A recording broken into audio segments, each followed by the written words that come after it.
Check out carmarshal.com. The link is in the description. They help support us. He didn't deserve that. Nobody deserves that. So heartbreaking as a mother and so sad because my son needed help from the officers instead of being harmed by them.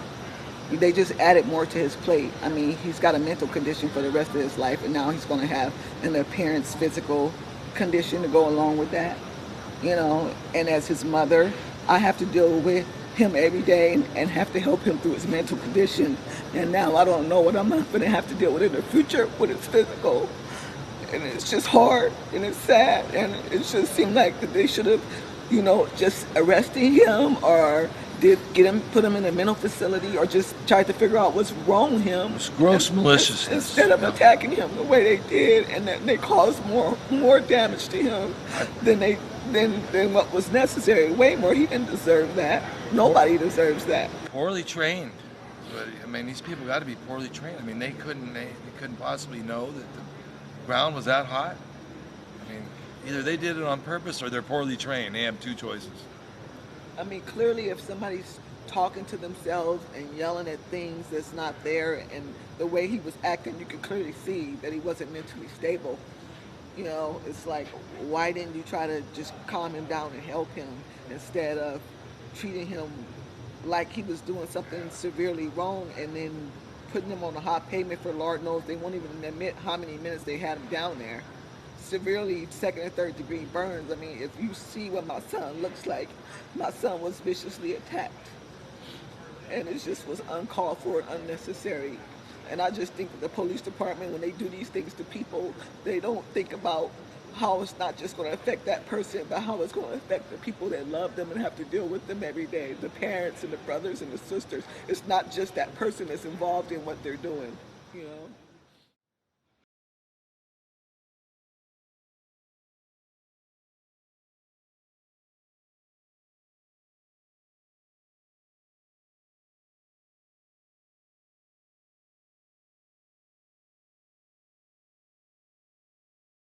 Cops hold mentally ill man down on 170-degree pavement until his skin melted off. A man is seeking $26 million after the force used by police resulted in life-threatening injuries and third-degree burns when he was forced onto the scorching 170-degree pavement. By Jack Burns, February 10, 2018. Sacramento, CA. A California man is suing the city of Citrus Heights and several of its police officers for the horrific injuries he sustained when police forced him onto the ground of a restaurant parking lot when the temperature was more than 100 degrees outside.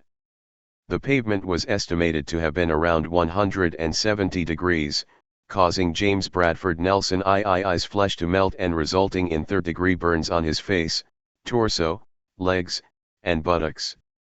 Nelson suffers from schizophrenia and has been in and out of jail since he was a juvenile. While defense attorneys will likely bring up his criminal past as being responsible for the police officer's use of force, Nelson's family says his incarcerations have followed a pattern of mental instability, leading to criminal behavior, and then jail time. But, arguably, no human should receive life-threatening burns after a run-in with police. Police officers were called to the KFC when Nelson was behaving erratically. The shirtless man then fled the restaurant but was taken to the ground, with his bare skin being exposed to the scorching roadway. Nelson's mother and stepfather, Tarsha and Barry Benino, told the Sacramento Bee that they believe the officers were poorly trained, and that the injuries Nelson sustained have taken an emotional toll on both him and his family. Citrus Heights Police Chief Ronald Lawrence said the case will be tried in court, adding that it is something that will involve the judicial system, and will not be resolved in the court of public opinion. But it will be the opinion of the jury and not the chief which will matter when restitution must be decided. The lawsuit contends, during this time on the ground Nelson was screaming and yelling in excruciating pain, and adds, the officers forced his head down onto the hot pavement, leaning onto it with such force that Nelson could not move it for relief, exposing the right side of his face and neck to the scorching heat of the concrete. This is not the first time police have been accused of burning someone in custody. In 2016, an Arizona man, Mark LeBeau, was held on the pavement for 2 minutes while an Arizona DPS officer laid on top of him, supposedly struggling to place the man in handcuffs. LeBeau screamed for mercy, begging the officer to take him to the sidewalk. In the end, LeBeau told TFTP in an exclusive that he also suffered third-degree burns over much of his body, including his feet, as he was not wearing shoes at the time. Predictably, those who can find no fault with law enforcement tactics stood by their officer and stated he was simply following police protocol. LeBeau told TFTP he was denied his request to put on his flip-flops in the blazing Arizona summer heat and was forced to stand barefoot on the ground. This was the same heat that melted trash cans. He said he began dancing to keep his feet from burning, an action unscrupulous cop supporters said indicated he was obviously on drugs. But a drug test later showed he was not under the influence of any alcohol or drugs at the time he was stopped for speeding. Below, LeBeau documented his injuries in a YouTube video. LeBeau went back to the scene of the crime the day after and quite humbly, one could say, explained how hot it was on the day he was assaulted. He did so by cooking a pork chop on the very spot where he was burned. Instances like Nelson's and LeBeau's highlight one of many possible scenarios. Either the police know how hot the pavement is in over 100-degree heat, and they are trying to punish the suspects, or they are simply ignorant about the possibility that their actions could result in life-threatening injuries. Nelson's burns were so horrific that he suffered injuries to his liver and his kidneys and required several surgeries. His current hospital bill is approaching $2 million and he is suing for damages both to his body and his state of mind, as well as punitive damages against the officers. Nelson's lawyers are asking for $26 million in compensation. His injuries will stay with him for the rest of his life and were completely avoidable in the eyes of many who are following the case. Become a patron.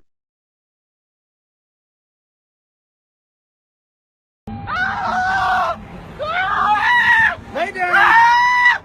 Lay down on your chest! I can't! Put your feet out! Put your feet out now! Put your feet out now! Can we please go to the rocks? Just the rocks? No! Please! We're not going anywhere! Please! Please! Please! Give me your hand! Please! Just move over to the fucking dirt! Oh my god! You're resisting arrest! I am not! You are! Look at my fucking body! Yeah. Look at what you're doing to me! Do what I tell you and this wouldn't happen! Do what I Dude, tell I'll you! do whatever you want, man! No, you won't! Lay on your belly! That's all I told you! I Get on your can't! belly! This is hot! This is so hot! Listen to me! Please! If you do what I tell you, we'd be done already! Dude, please, can we move over there? Get on your Oh belly! my god! Ow! Get on your my- belly! Dude! Woo! Woo! Get on your belly, I know it's hot. It's hot. I will have to put you in the back of my car once I get you Please, somebody help me! Please, somebody help me! Please! Please! Oh my god! Oh my god! Ah! Ah! Fuck! Ow! Ah! Oh! Give me your hand! Oh, please! Please! Look, sir! Oh! Oh! Oh, it's so hot! Roll over on your belly! Oh! Oh! Ah! Oh! Oh my god! Ah! Ah! Ah! Ah! Ah! Ah! Ah! Alright, now you're gonna stand up! Look at this! Oh! You're going right kind of cross! Oh my god, do you see this shit? Get in! Look at that! Holy shit! Nice and cold in here, huh? Didn't have, don't blow that bullshit!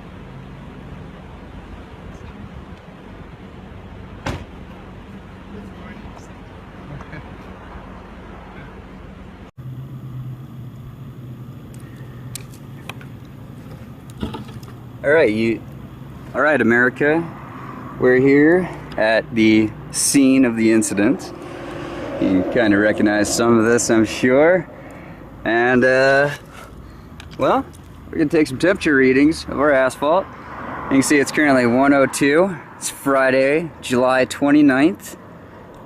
And, yeah, it's about 5 minutes before the actual recorded incident, so it's probably about the time that, I was about maybe getting tossed in the back of the car. But here's our first thermometer reading. That would be 151 degrees. Now, that's one thermometer. Here's a digital one. And what do you know?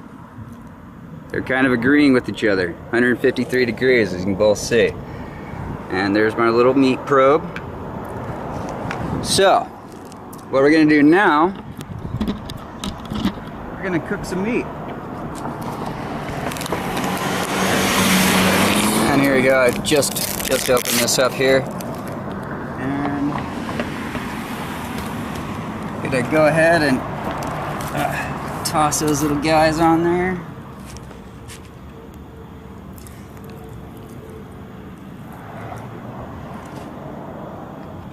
Alright, so it's 104.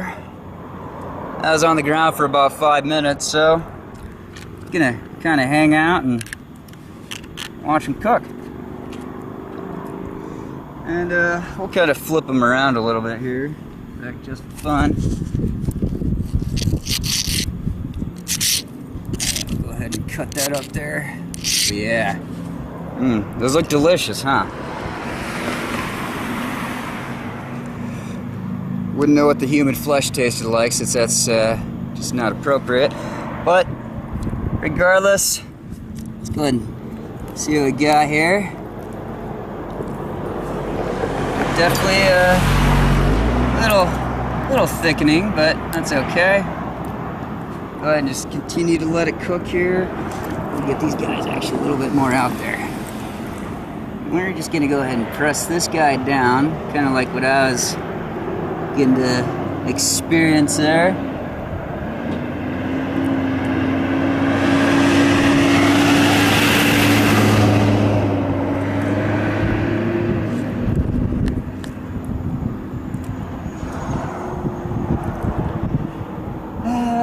Okay, so it's about 2 minutes. Let's go ahead and see how he looks. I can already see that it's kind of cooking a little.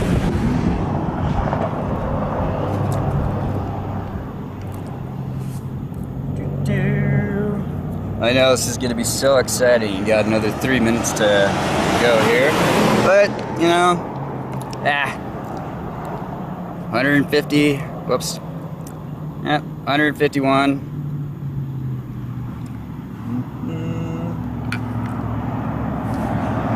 Yeah, 151.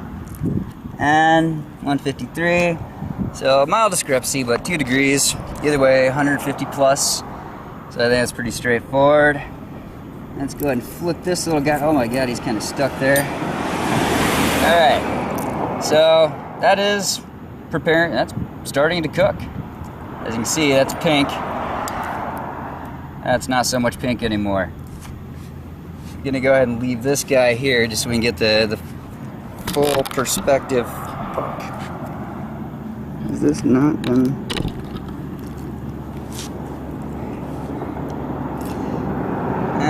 We'll just kind of continue waiting. We're at 106 now.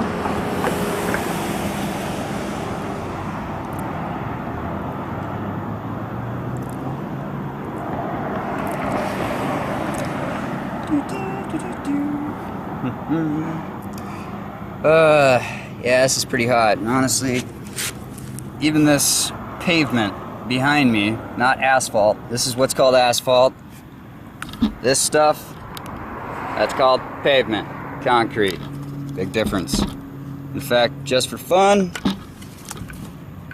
go ahead and hit that. 132, 129, 128. So we can see there's a blatant 20-degree difference, so this would have been a little more pleasant. But back to the show. Cook off. Let's go ahead and flip this little guy. He's getting good. Still, you know, obviously not completely cooked, but we need 160 plus degrees for full cooking of meat. Either way, we're now at 107. And just a few more minutes to go. 108. I think that's about 5 minutes. Let's go ahead and take a look what this guy looks like.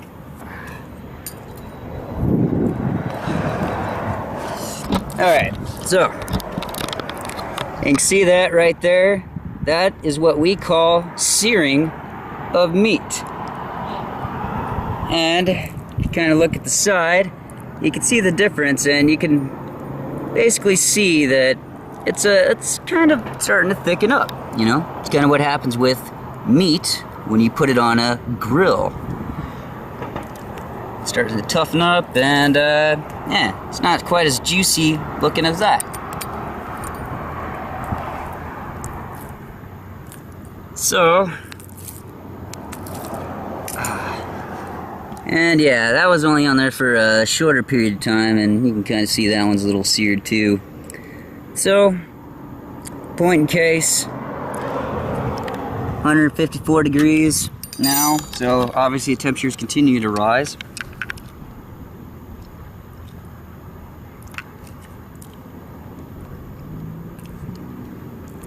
And yeah, so that's that. And thank you, America, for checking this out. And despite the incidents, I still love my police officers. Not all of them, but we still need them. That doesn't change anything, so don't ever forget that. But don't ever forget that asphalt in Arizona at 1 o'clock in the afternoon in July, at the end of the month, is this temperature. Thank you and have a great day. County, this is Charlotte County Cop Watch, and I wanted to explain what fair use is.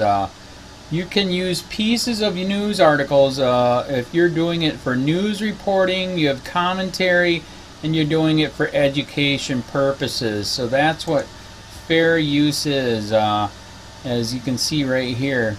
Another reason why I wanted to make this video is to let you know I have just joined with Patreon. A nice thing with Patreon, I make no money on YouTube. They took the money away years ago, and so this is another way to give, and it's a nice thing too, because you can give monthly.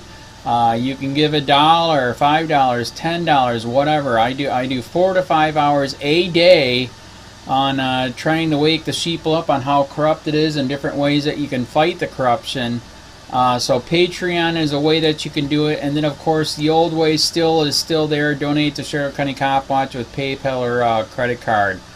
So keep that in mind. 4 to 5 hours a day. I make no money, but the corruption happened to me and I'm sick of it, so I'm trying to wake people up. But my wife would love it if some, you know, if we could get some help out there. There's 47,000 subscribers. Just think if each one of you subscribers just gave a, let's say, actually, yes, $1 a month. 47,000 subscribers gave $1 a month. That would be awesome. That's not going to happen. But anyways, that would be great if it did happen. But, you know, do the math in your head. Just think about it. Like I said, 4 to 5 hours a day. I get no money from YouTube. YouTube has gone nuts. You can't do anything anymore. They're taking the money away everywhere. So these are a couple different ways that you can still help out with all this time that I put in. And as you know, I'm in a special situation where, you know, at least I can do it. You know, 4 to 5 hours a day. We have a cleaning company during the day. That's what allows me to do this, and we're debt free. So this is my hobby. I don't go fishing and all that other crap. I try to save the world. So help me out to make the wife happy, man. In fact, if you guys did give $1 a day, and there was 47,000 of you, and you did it, and each of you gave $1, and that was every month, oh my God, yes, I could quit. I could start suing them. Another idea too that we have is, you know, if I got, you know, some funds, we could actually contact everyone that has been ticketed and or arrested and put in jail and start sending them postcards to let them know we're here, and to see if everything went all right, and if it didn't, find out their story. So we could even do more investigations and more lawsuits. Lawsuits take money. So just think about that. You know, 47,000 of you so far right now. You know, $1 a day. I mean, $1 a month on Patreon, or $5 a month Patreon, 10, 20, whatever. Just do the math in your head. Help out. This is a lot of work every single day. Thanks.